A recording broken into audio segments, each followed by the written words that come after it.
Hello everyone, how are you doing? This is MD Tech here with another quick tutorial.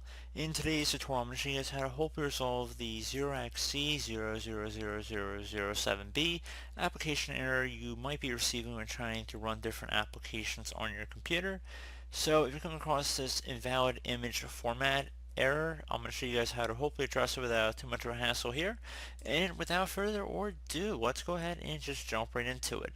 So we're going to start by opening up the web browser. So it doesn't matter what web browser you want to use. I'm going to open up Google Chrome for today's tutorial, but it doesn't really matter. You can have whatever preference you want. And you want to navigate over to google.com.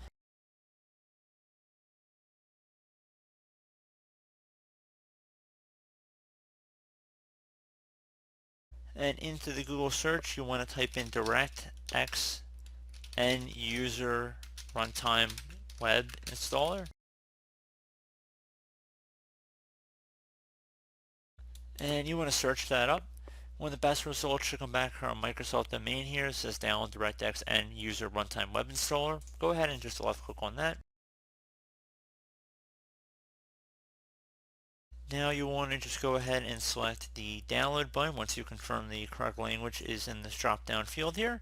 So go ahead and left click on that. So give it a moment here. Shouldn't take very long. Alright, once it's done downloading, just go ahead and left click on it one time. If you receive a user account control prompt, it should say Verify Publisher Microsoft Corporation. Go ahead and left click on Yes. You can minimize out of the web browser as well this time. So once you've looked through the end user license terms, you want to go ahead and accept the agreement and then select Next.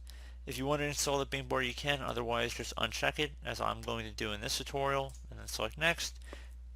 Unless you want the Bing bar, but I mean that's a personal preference here. It's not necessary for this tutorial.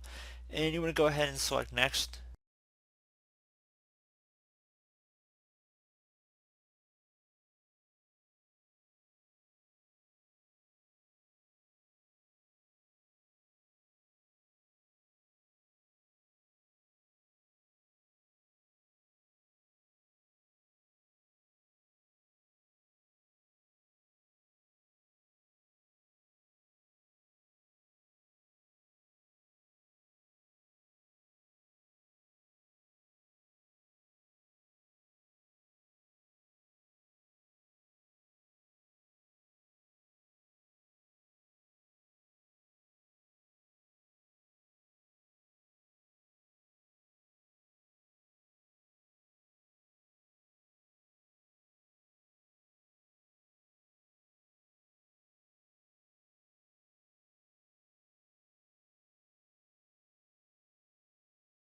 And then select Finish.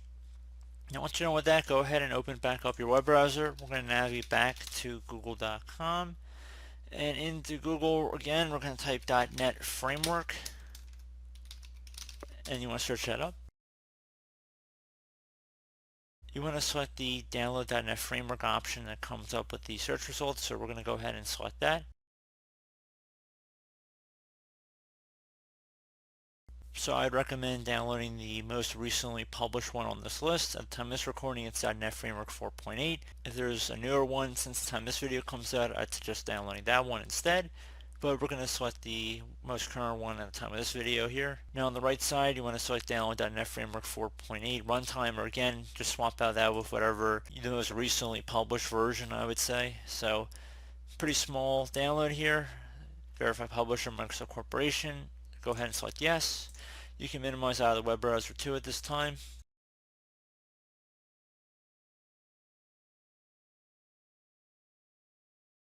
So it's already installed on my computer. If it was not, I would recommend going ahead and continuing and just going through the whole installation process.